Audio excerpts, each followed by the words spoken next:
Good evening once again. Thank you so much for joining RTV News in English. My name is Gloria Mutesi. Starting us off tonight, Rwandan and Mozambican security officials on Sunday met in Kigali to assess the progress of the joint counterterrorism operations in the province of Cabo Delgado in northern Mozambique, and also agreed to strengthen cooperation.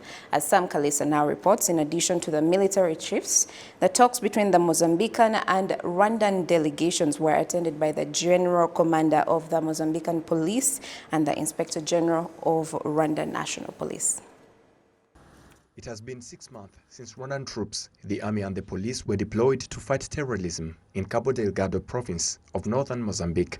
What has so far been achieved by joint forces of Rwanda and Mozambique is gratifying, according to the Chief of the General Staff of Mozambican Armed Forces, Admiral Joaquim Mangres. Viemos à República de Rwanda a convite dos nossos irmãos de Rwanda para. So the purpose of our visit to the Republic of Rwanda, we are following the invitation that was extended by the government of Rwanda in order to go through the progress of the operations that are taking place in Cabo Delgado.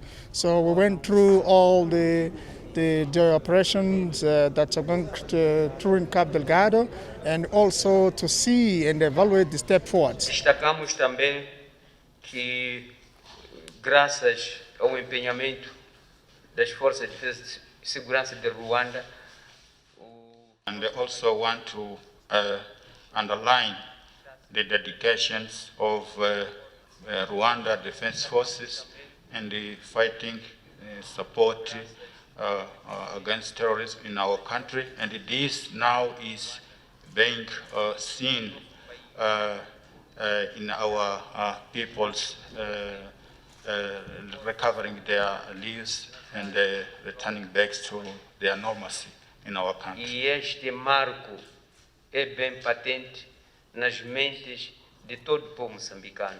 The Chief of Defense Staff of the Rwanda Defense Forces, General Jean Bosco Kazura, noted that the talks between the two delegations this Sunday were an opportunity to review what has been achieved through joint operations and also targets for the future.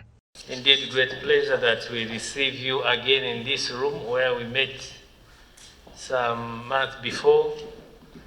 And last year, when we sat here and planned our operations, we conducted together, and we are very happy to be again in the same room to say that we have achieved a lot from our operations, and indeed to discuss more of what we can do together. At the onset, we have achieved a lot by working together, and today is another opportunity to see what we have achieved, what we did together, and what we need to do together to achieve more. Rwanda Defense Forces spokesperson Colonel Ronald Rwivanga and Rwanda National Police spokesperson CP John Bosco Kabera reiterated that the focus will be on building capacity of security forces on both sides in a sustainable manner.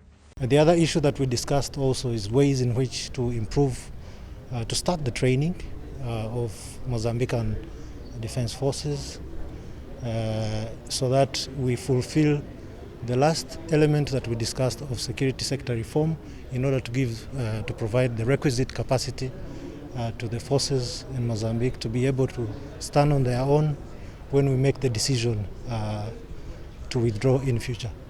Ariko muri rusange ibyo bavuze ni bijyanye n'ibyagezweho muri amezi atandatu ashize.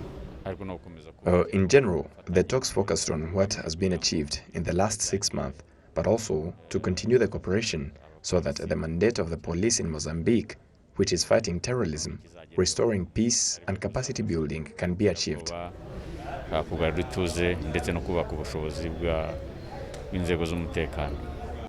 In addition to military chiefs, the talks between the Mozambican and Rwandan delegations were attended by police chiefs Bernardo Rafael, the General Commander of the Mozambican Police, and the Inspector General of the Rwanda National Police, CG Dan Munyuza.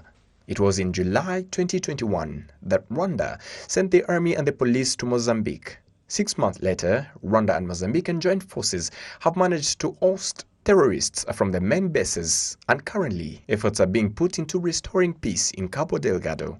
In addition to Rwanda, SADC member states have also sent troops to Mozambique to restore peace and order in various areas. Sam Kalisa, Rwanda Television News. Now, as the first group of high school students is going back to school, parents say this has been done in an effective manner in consideration of protecting children from getting infected with COVID-19. As Jane Mutoni now reports, the transportation process is being done differently this time, with students being taken to their schools by separate buses from those of regular passengers.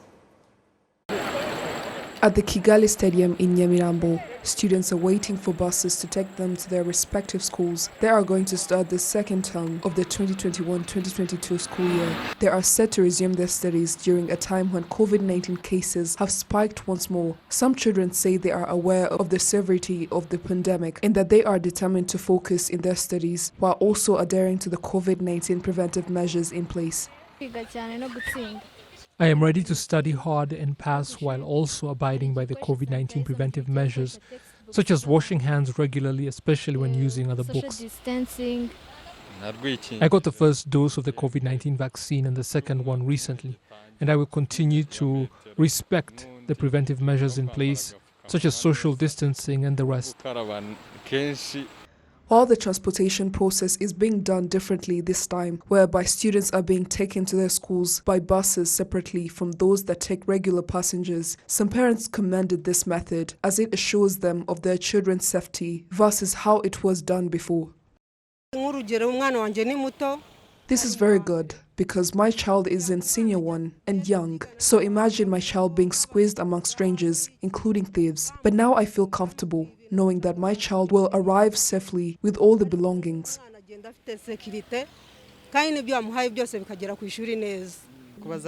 We are impressed by this. Any parent would appreciate this. In the afternoon, some of the students started arriving. Students over the age of 12 are showing proof that they have been vaccinated for COVID-19. Some school officials say the preparations have been completed and that they are ready to receive students while adhering to the preventive guidelines during their studies.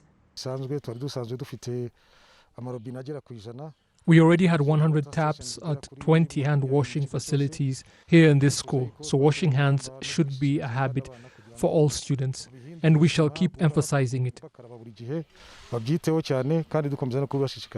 Kavutseviane, head of Department of Basic Education and TVET Quality Assurance at NESA, requests parents to accompany their children to school or send them off to bus stations early so that they can arrive at school on time. We ask parents to send their children to bus stations early in accordance to the schedule that has been provided, because students are being transported in categories. Students should arrive at the bus station at least 9 a.m. so that they arrive at school on time, and again, to avoid having students being left behind. This week, students that are to be transported to their schools are those that study in Huye and Gisagara districts in the south, Musanze in the north, Nyamasheke and Rusizi in the western province, and in Gatsibo and Nyagatare districts in the east. On Monday, students that study in Nyamagabe and Nyaruguru districts in the south, Lurindo and Gachenye in the north, Karongi and Rutsiro in the west, and Guamagana and Kayonza districts in the eastern province are the ones to be transported. Now, elsewhere, farmers in Rwanda's northern province have been commending the harvest they got from the 2022 agricultural season, but there were incidents of farmers selling their crops even before they had actually been harvested. Local officials have been urging the farmers to properly store their harvests. Stationary now reports. The farmers in the northern province say rainfall was plentiful, though not always consistent, which was not the case in other parts of the country. Before we would just plant without really planning, and now they've prepared terraces for us. It's certainly not good to sell your entire harvest without saving something for yourself as well. Gichumbi is certainly a good place to be a farmer, and I say this as a person who has lived in many different areas. In Mutara, you may cultivate an entire marshland only to get just one sack of beans after all that back-breaking work. Here the yields are very impressive indeed. with minimal effort. The yields were good because there was plenty of rainfall and sunshine too. Before we started using fertilizers, we would get just 50 kgs of beans, and now it's closer to 150 kilograms. Even though properly preparing terraces and using fertilizers has been yielding positive results, there is still the problem of farmers that sell their crops while they are still in the ground. We don't grow the same types of beans, and some simply do not sell as well as others after harvest. So some of us decide to sell the entire crop before the harvest and get that little money to be able to pay for health insurance. In most cases, people just speculate as to how much was supposed to be harvested and pay up front. And when it is time to harvest, they fill their sacks with much more in leave. District officials strongly discourage the practice and urge farmers to be wiser with their produce. They should not sell their harvest in that way and instead first dry and store it, because that's how they make the most money from it. Gichumbi district has up to 14 drying crop facilities in different sectors and 10 storage facilities. There are a number of others being constructed and almost complete, being implemented by the Green Gichumbi project. The officials are also reaching out to major suppliers so that the produce in storage is sold for a good price. We are planning to organize meetings between them and big businessmen and women. And I can also tell you that transportation infrastructure between our districts and others like Musanze, Rubavu, and elsewhere is also improving rapidly.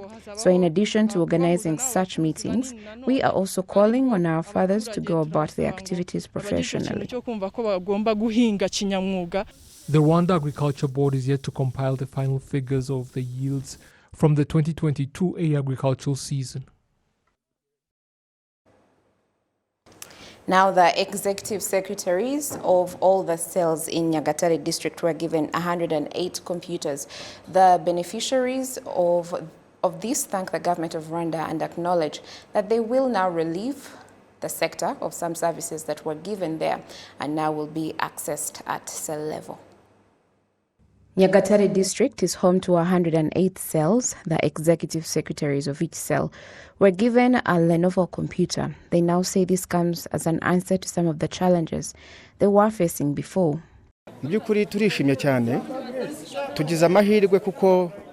We are indeed grateful. We didn't have computers before, or the ones we had weren't functional. Service delivery was affected too. We truly thank the country's leadership for these computers. It's going to aid in proper service delivery. Usually it was challenging to perhaps give their categories or other services that required us to access the system because we had to use the sector offices. But that's going to change and the residents will be able to access services easily.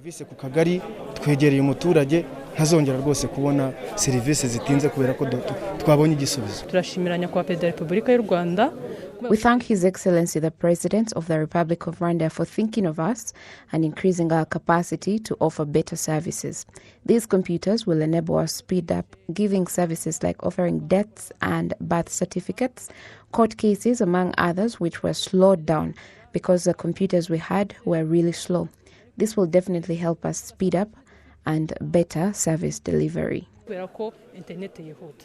Nyagatare District Mayor Gasana Stephen believes these computers will also help the executive secretary store data and the relevant information for the residents and can be accessed anytime they might need it without any difficulties. The computers will be used for data storage, data concerning economic, agricultural and general well-being of the residents, so that whenever these residents might need this information or need to update it, they will be able to access it at any time. The main concern, however, is how these computers will be used in some cells that don't have access to electricity yet. In response to this issue, district officials assure that it will be resolved soon because there's a budget allocated every year to facilitate access to electricity in areas where it isn't, in line with the national plan to extend these facilities across the country. And residents in Mahoko in Nyachiriba sector in Rubavu district say the development of that area, be it in modern housing, trade, or any other infrastructure, has been the main result of the money from the peacekeeping missions, which the Rwanda Defense Force has been deploying soldiers at different times in different countries, given that Mahoko is largely inhabited by those who have gone on missions, which is also why the area is named Darfur. Jane Mutoni now reports. People that are familiar with the journey to the Rubavu Center in Mahoko and the Darfur area, one can clearly see the development while going through the Nyachiriba Road, more than 14 kilometers from Gisenyi town. Mugiraneza Abdul Karim, who was discharged from the Rwandan Army Forces in 2010 with the rank of corporal, went on a peacekeeping mission 3 times. With what he earned from the missions, he was able to build a house in the area worth more than 30 million Rwandan francs. He says that the money he earned from the peacekeeping missions changed his life. Before going to the peacekeeping missions, the house I had was not a presentable one. But since coming back, I was able to improve my well-being, built a good house, which is one achievement, and also achieved many other things. Retired Sergeant Ntezehose Alphonse, who also went on a peacekeeping mission to Darfur in Sudan in 2008, while still in the Rwandan army, says the missions transformed their lives for the better. It transformed our lives because many of us did not have houses or land, and we could barely afford our children's school fees, and were quite poor. But after coming back from those missions which we had been sent to by His Excellency, our lives completely changed. It is a decent house built in the broad valley named Darfur. It was named after the area where the Rwandan army began peacekeeping operations in Sudan. The construction of Mahoko began in 2008 as the first group to be deployed had just returned. This part of Mahoko came to be known as Darfur, which is now a thriving area, and more infrastructure was established near the area as the number of residents increased, because not only do those who served in the peacekeeping mission live there, but also some civilians decided to buy plots of lands and settle there. Former Mahoko residents say that the current Mahoko is different from the previous one, because before, with the forests and fields, the land had low value, but now the value of the land has gone up. Before, the area was filled with farmlands and bushes, and a hectare of land cost between just 20 and 25,000 Rwandan francs. But now, as we speak, the same hectare will cost you as much as 3 million, if not more. The fact that the area is heavily populated has increased the influx of local market makers, boosting the business sector, and today it is highly visited, hence generating more income. While the development of Mahoko is appreciated by its residents, they request that roads in the neighborhood and the road that connects the center of Mahoko itself and Darfur's with poor condition be repaired or reconstructed. According to the Rubavu District Administration, in the fiscal year of 2022-2023, a reconstruction of the roads connecting the Mahoko Business Center is in plan. Jane Mutoni, RTV News. So we'll leave it at that for tonight. I hope the new year is off to a good start for all of you. I wish you God's choicest blessings and your loved ones. Until next time, I am Gloria Mutesi. Bye for now.